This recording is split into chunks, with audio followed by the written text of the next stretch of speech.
This video in the Pure Maths 1 course covers sketching cubic functions.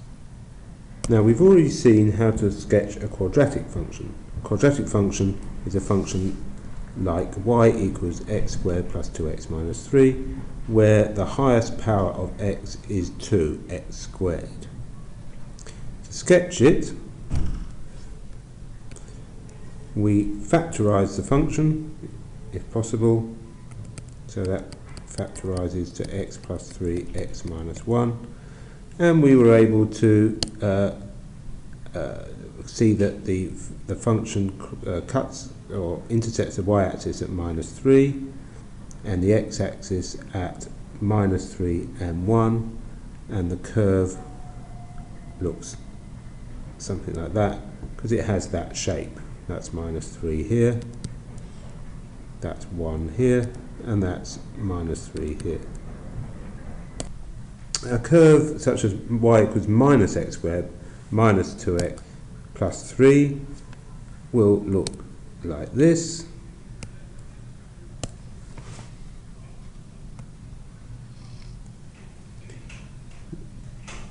where it has the same basic shape except it's upside down.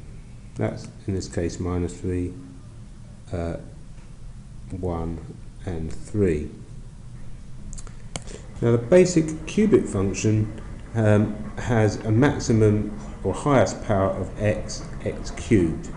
So we can have ax cubed plus bx squared plus cx plus d, where a, b, c and d are the coefficients, they're the numbers, and a cannot be 0, because if a is 0 then we wouldn't have an x cubed term and it would be a quadratic. B, C and D, any of which could be 0. This is the basic shape of a cubic function. As you can see, there are 2 turning points, unlike the quadratic which has 1. This is y equals x cubed plus 5x squared plus 5x plus 4, and one thing we can see immediately is the 4 is where we cross the y-axis, the intersect with the y-axis, because that's when x is 0 and y equals 4. Well, that's if a is positive, the coefficient of x cubed is positive. If I make it negative, as you can see, it goes the other way. It comes down, and then as x increases it comes down, turns, goes up, and then goes down again. Again, a positive, we see it comes up, turns at a maximum, comes down, turns at a minimum, and then goes up again. So a positive value of a, coefficient of x cubed, it has that general shape, and negative has that general shape.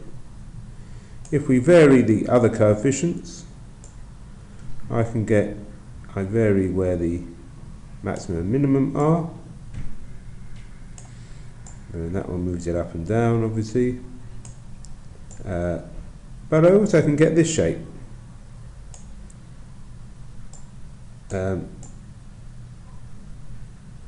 So you can get that if a is negative, like that. Now, crossing, so in this case we see we have no turning points at all. This, we have 2 turning points.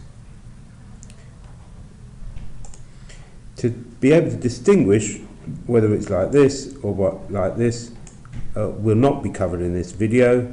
We'll cover that in the differentiation topic. As you can see in this case, we only cross the x-axis once. We always cross the y-axis. We can cross the x-axis once, twice or 3 times. Here we have the curve crossing the x-axis 3 times. We can do this, we can move it down. We still get 2 turning points, but you can see we only cross once here. We can have 2 if we have it like this, where one of the turning points here, the maximum, is touching the x-axis. We have 2 places where the curve crosses the x-axis, one here and one here. The simplest cubic function, y equals x cubed, where we have 0x squared, 0x and no number term, so that's just y equals x cubed, looks like this. You can see this feature here, where the curve goes horizontal and then continues to increase. This feature is known as a point of inflection, and this will be covered in the differentiation topic.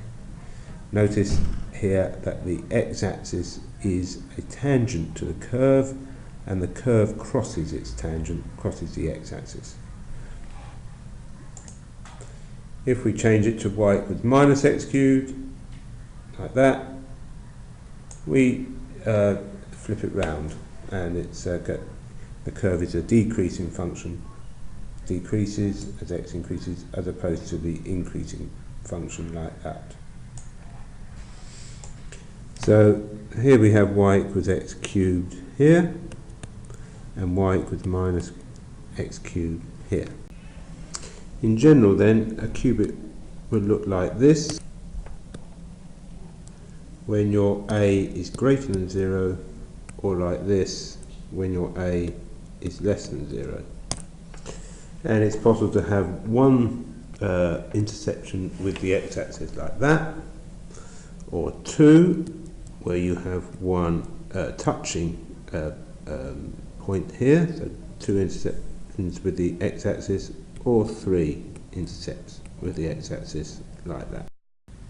Now let's consider sketching this cubic function here, y equals x cubed minus x squared minus 2x.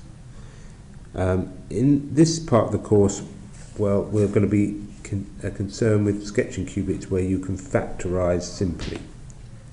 So in this case you can see that there is no number term, so we can factorise this very simply by taking out x. We'll have y equals x squared minus x minus 2. So we have x times a quadratic, and the quadratic here factorises as x plus 1, x minus 2. So we can see that if y equals 0, the function x times x plus 1 times x minus 2 has 3 roots: x equals 0, x equals minus 1, and x equals 2. And those are the points where the curve crosses the x-axis. So we know that the curve crosses the x-axis at the origin, 0, minus 1, and 2.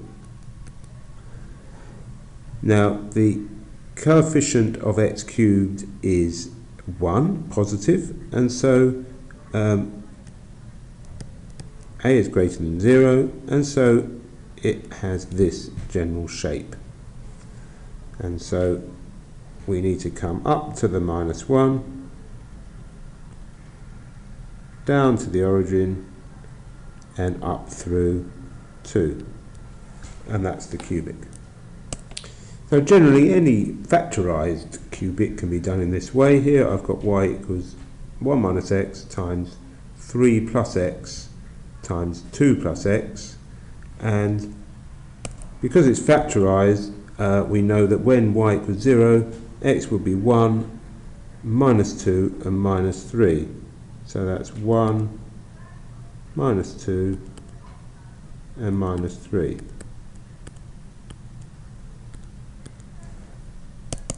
So we know it goes through those 3 points. Considering the coefficient of x cubed, well, we would need to multiply out this cubic.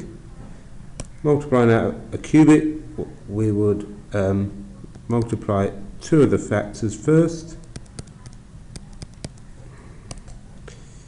So we'll have 6 here, plus 3x plus 2x is 5x, and then plus x squared, and then multiplying the linear with the quadratic, we'll have 1 times 6, 6. The x term would be 5x minus 6x, which is minus x. The x squared, we've got plus x squared minus 5x squared, which is minus 4x squared, and then minus x times x squared is minus x cubed. So from that we can see that it is a is less than 0, a is minus 1, which means it has a shape which looks like that. We can also see that the number term here is 6, which means that the curve crosses the y-axis at 6. And so we need to come down through here, up there, and down there. Now that is the shape of the cubic. I've had to force it through those points, which is why, as we were sketching quadratics before, it's better to put the values of the points where it crosses the axes in afterwards. So we know that the cubic comes down here, up here, and down there like that, and we get a nice smooth shape of the cubic, and write in the values afterwards: minus 3, minus 2, 6, and 1. You will usually be asked to mark the points where it crosses the coordinate axes when you're sketching cubics. If you have a repeated factor, like in this case here, y equals x minus 1, x minus 2 squared, this is a case where you have the curve crosses the x-axis at 2 points, it crosses at one and touches at another. And it's the repeated factor which tells you where it's touches. So it will cross at x equals 1 and touch at x equals 2 in this case. Expanding the quadratic, or the cubic, expanding the quadratic, will expand here will be x squared minus 4x plus 4, and then we'll get x cubed minus 4x squared minus x squared minus 5x squared plus 4x plus 4x, so it's plus 8x, and minus 4. Positive a, and so the curve has this shape, and we can see that the number term is minus 4, and so we know that the curve must cross down here at minus 4. And so very simply the curve goes up to 1, down there, and up again, so it touches at 2. Again, that's 2, that's 1, and there we have minus 4. A nicer, smoother curve, again, would have been done by drawing the curve and then marking in the point. Now return to Study Smart and practice some problems yourself.